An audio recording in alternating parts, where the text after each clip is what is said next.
I'm Mac, CEO of National Streaming Sports and host of the Mac and Jack Sports Show.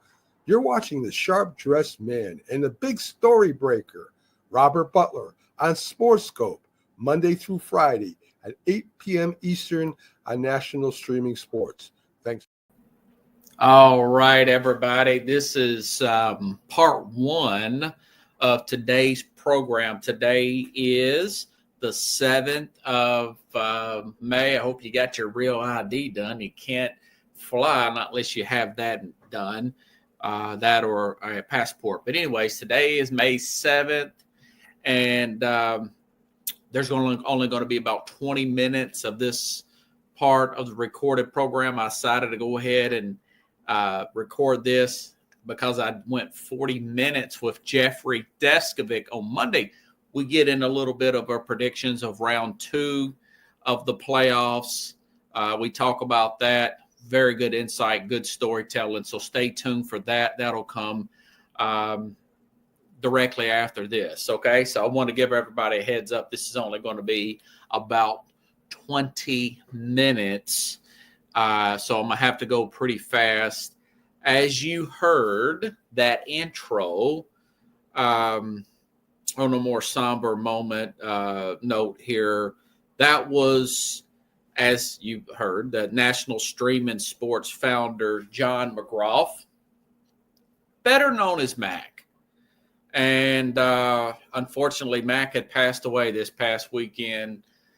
For those of you who've been watching, following the Mac and Jack Sports Show through the National Streaming Sports Network, whether it be on Roku TV, Facebook, or whatnot, Mac has been absent there for quite some time. And he's I don't know what type of cancer Mac has had, but he's passed away. And I've known Mac for about 5 years.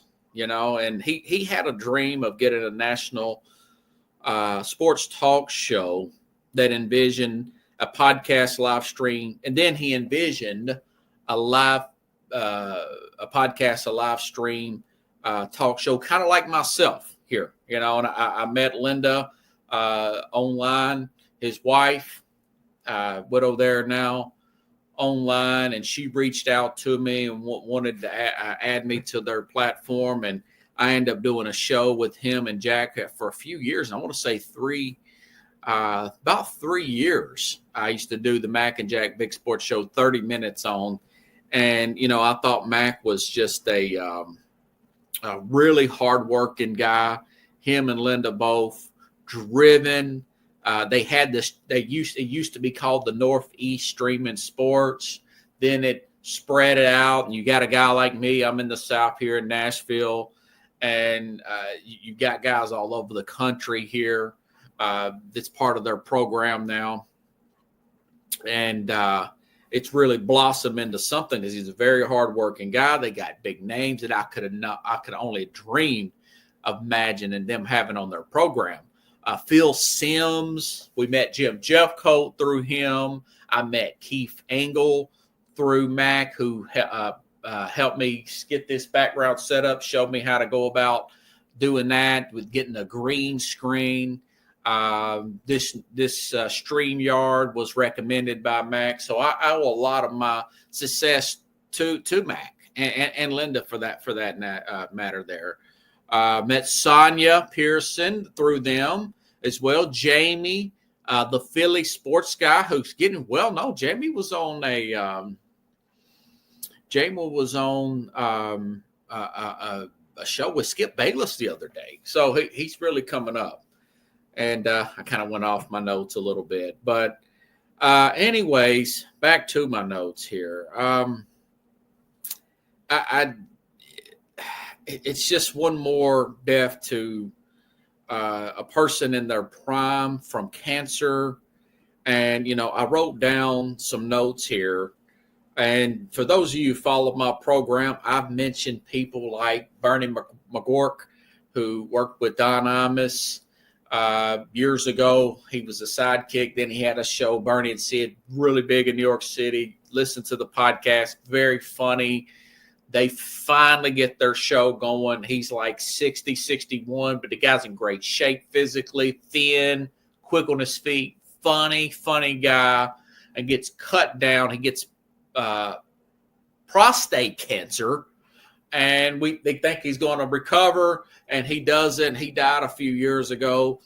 A few years before that, I want to say in 2020, I think he died in 23, back to 21, February of 21. Legendary guy, whether you like his politics or not. Very funny, controversial personality. Rush Limbaugh died of lung cancer in 2021. Man, I mean, just guys that are working every day, wanting to live. Mac wanted to live, you know. I was just driving a guy the other day from Australia. He was doing Uber, and this guy was here in Nashville area. He wanted to see the Country Music Hall of Fame. He says, he said that the treatment for cancer is killing me more than the cancer. He said, I know it's eventually going to catch up with me. So basically that was like, this was one of his, what do you call it? Things to do before you die. Bucket list events going to Nashville, Music City. So between those guys and then just, I don't know.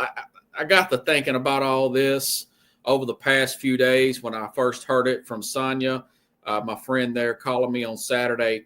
And I think about these billionaires, your Jeff Bezos sending a bunch of celebrities up to space, and Elon Musk going to space to help the astronauts out. And I know that's kind of a controversial name, but, he's a smart guy.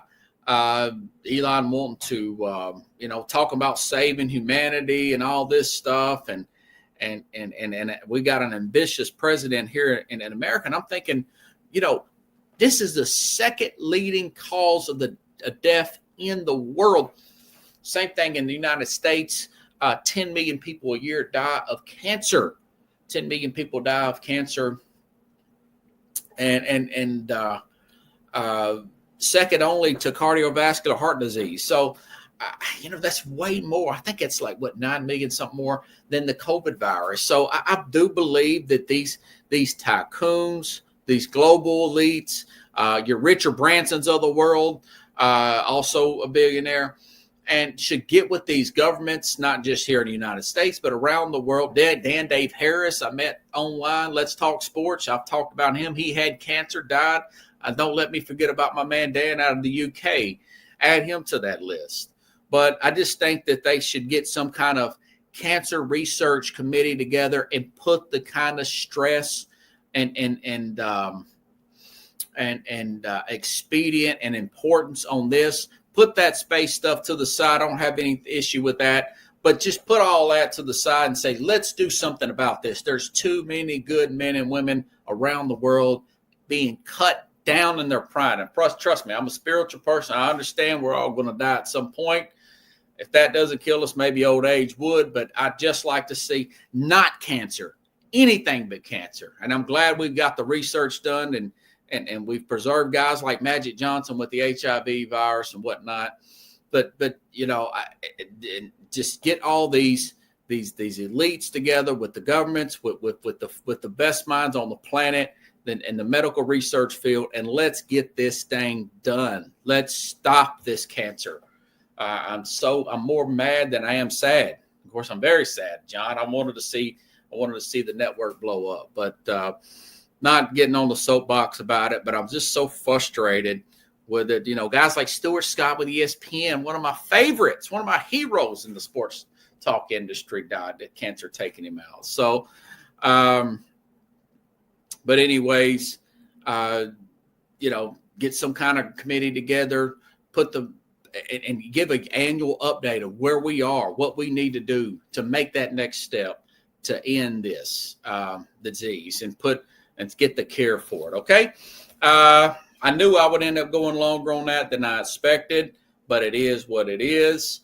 Thoughts and prayers with the family there at the National Streaming Network, Yesenia Pearson, Jamie Pax, Keith Engel, and obviously Linda, the widow, Linda McGrath, a good friend as well. Shout out to you.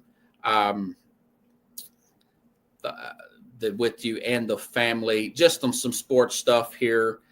Quick take, Steph Curry, by the way, switching gears. I know that's kind of I'm in a short, I'm a little bit on I'm on a short timeline here. Curry's got a hamstring strain. By the way, he's 37 years old. Steph Curry is. At minimum, he's going to be out a week. This is why I picked Minnesota, and you'll see that more coming up in part 2 of this program with Jeffrey Deskovic. 7-game series there, had to win. Gut-wrenching 7 games with a physical young Houston team, then go on the road and play another young, hungry team with a little bit more experience. I don't think that they're going to survive this thing, although they did. Minnesota, God, what are you thinking?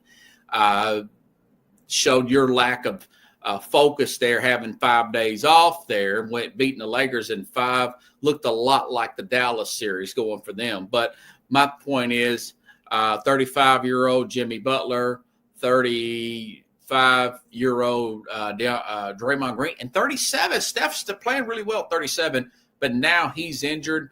That's your core. I do think that Minnesota will come back and win that game in 6 per se. Quick take here. Knicks, Boston. I do think that the Knicks, they have a tendency, not Knicks, the Celtics. We've known this about the Celtics. They have a tendency to just keep shooting that 3. And it's one of the most threes missed in one playoff game history, or some crazy stat like that. And let's just shoot our way back in. Let's shoot our way back. And of course, 20 points down, the gritty Knicks team comes back and wins. I still think the Celtics will probably win this game, win this series, probably in 6, maybe 5, but probably 6. I think they'll still win it. But still, kudos for the Knicks capitalizing on it, because remember, they were 0-4 and getting demolished in the regular season. I'm just going no particular order. Let's see. Let's go over to the Cavs. I think the listen, the Pacers have been an overlooked team. We thought they got a little lucky last year, got the right draw. But the truth of the matter is they've got a very good coach there in Rick Carlisle, but also a good combination of youth, your Halliburtons of the world, mixed in with the Pascal Siakams of veteran players, won a championship. Remember that Siakam won a championship with Toronto, Dallas Turner, was it TJ McConnell? Those are veteran players mixed in with your Halliburtons of the world there, and Nimrod's his last name. And the Cavs got a little complacent. Darius Garland injury really hurting them. The Pacers are setting the pace, pun intended, right? The Pacers are setting the pace in this series. They got to change that, and they're down 0-2 now, this Cavs team that looked like world beaters to start the regular season. And now Devin Mitchell, 47 points, got a little banged up there at the end. Like I said, he can't lead the team. You cannot depend on him. And Darius Garland, wow, this is going to look good come contract time. I think they're definitely in trouble. Now 0-2 at home. Maybe they come back and win 2 straight on the road. Still say this team is setting the tempo. I think the Cavs definitely need to slow this thing down and play at their tempo. They have the bigger team here. They need to play at their tempo to have any kind of chance of winning this game. I don't know. It may be too late. Okay. Denver. I reluctantly picked, and you'll see that coming up in the next half of this program. I reluctantly picked OKC to win this series. I figured Denver, grueling 7-game series there with the LA Clippers, doing what the Clippers do. Kawhi gets a little banged up with that knee, and Harden ends up being Harden and not playing very well in Game 7. But I thought this hungry team at home, playing a team coming off that 7-game series, a little sluggish at games, has a tendency to blow games late, gets off to rough starts. But, Westbrook has brought that ignition. He's brought that ignition. He's that spark plug that back in October I said he would be but I also said he could be a double-edged sword if you play him. If you play him at the wrong time, it seemed like he's showing some more self-awareness, some maturity, and he's playing his part without overdoing it and costing them games, just like he cost them the Minnesota game going back a few weeks here. I still think they might win. The Thunder may win, but the fact that the Thunder kind of choked that game away, that's the youth getting the best of them. They're not quite there. They might be that Celtics team of a few years ago. Just wasn't quite. Remember the Celtics team that couldn't quite beat the LeBron Cavs? This may be that Thunder team. With Sam Presti, by the way, winning executive of the year. A few more minutes left here. George Pickens traded to the Dallas Cowboys. Listen, this looks bad for Pittsburgh. I mean, how many players are they going to pick that's immature here? Does Chase Claypool ring a bell? Nobody wants to deal with Chase Claypool. All the talent in the world cannot put it together. Very immature. Same with Deontay Johnson. He bounced around the league like nobody's business, like a little ping pong ball. And, of course, AB, we know he's a mega talent, kind of went a little wild there at the end. But it's a kind of a pattern there. Pickens seemed to be rumors of him being that other immature. How many immature receivers can the Pittsburgh Steelers draft here? I mean, but they get a third-round pick here, I want to say, in return. Steelers, this is from Josina Anderson. The Steelers get a 2026 third-round pick, swapping 2027 fifth-round pick and a 2027 sixth-round pick. That may be a very good play there. What is, if he even signs, and Aaron Rodgers going to do? This team has Mason Rudolph, Will Howard, and Skylar Thompson on their quarterback depth chart. This may be a punt season for the Pittsburgh Steelers. You got Robert Woods there, which I'm not in love with. He's a little long in the tooth. Calvin Austin as a potential number 2 in air quotes. This is going to be the DK Metcalf and the Pat Firebooth show for whoever's quarterback. If it's even Aaron Rodgers, why isn't Rodgers signed with the Steelers? I really don't get that. As far as the Dallas end of that, you put if Pickens, I think the change of scenery would help Pickens. I don't see him as being the problem of those other players, but I don't know that yet. We'll find out. But pairing him opposite of a CeeDee Lamb and a Dak Prescott, that's big for the Cowboys. If they can keep some blocking up front and that first-round pick actually play up the par that they pick, and he can fill in rightfully for Zach Martin, although I've been hearing that he's kind of a bust. Or he may be overdrafted. I don't know if he may be a bust or not, but we'll see. But anyways, it looks like Dallas got the better end of that now, but we shall see. We shall see. Maybe he causes problems. Maybe he gets injured, and the Steelers end up getting a good third-round pick, and maybe one of these young players blossom under him. Maybe they do sign Aaron Rodgers. But then again, maybe they don't. Maybe they win 6 wins and just try to start over next year at quarterback. They really need to start over a coach and everything, but that's a whole different show in its own. So I got everything out in less than 20 minutes. I was going rapid fire. Again, shout out to the McGraw family. Thoughts and prayers, which I always say, with the family there in the Northeast Streaming Sports family. And I really hope that I know Sonia gets everything squared away there. I know she's a big hand in helping keeping that network up and going. So, again, I just want to give a great shout out to them. And listen, folks, as far as the program is concerned, I'll be back on hopefully tomorrow live, not unless something happens, with the Mad New Yorker. We'll discuss all these wild playoff games, and of course, we'll talk about this trade as well. So, have a good night, everybody. I will see you tomorrow, hopefully same time, same place, here on The Real Sports Scoop.